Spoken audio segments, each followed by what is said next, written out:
Il arrive assez fréquemment que des enseignants me posent des questions sur la distinction entre les conceptions initiales, les idées initiales et l'hypothèse. Cette capsule a été conçue pour permettre de mieux maîtriser le sens de ces expressions afin de mieux les utiliser en classe. Faire vivre des démarches d'investigation aux élèves permet de mettre en œuvre le programme de sciences et technologies du Québec. Il existe une grande variété d'illustrations pour représenter une telle démarche. Celle-ci est fréquemment utilisée. C'est celle proposée par le Centre de développement pédagogique qui a été créé en collaboration avec le programme Éclair de sciences. Par cette ellipse, j'attire votre attention sur cette partie de la démarche où l'on parle justement des idées initiales et des hypothèses.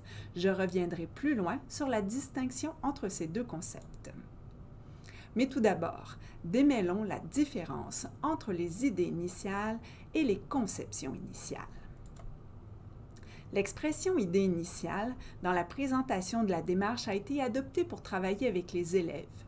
Si l'on avait été très rigoureux, on aurait dû voir apparaître l'expression conception initiale qui est fréquemment utilisée en didactique des sciences et de la technologie.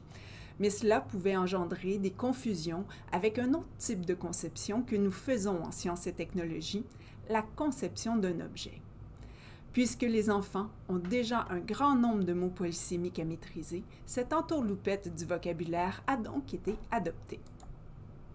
Voyons maintenant comment distinguer les conceptions initiales de l'hypothèse.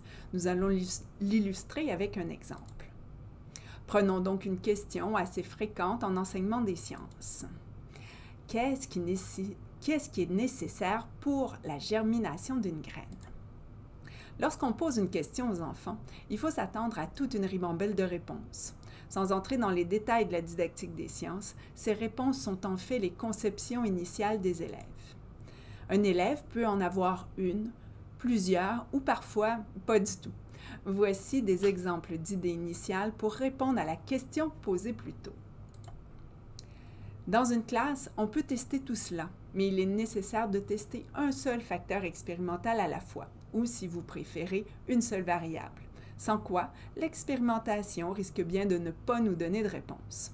C'est à ce moment qu'on fait entrer en jeu l'hypothèse, et c'est cette hypothèse que l'élève devra confirmer ou infirmer par une expérimentation.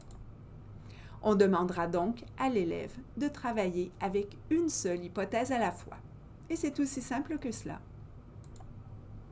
Vous avez des commentaires, des questions, des propositions sur l'enseignement de la science et de la technologie au primaire?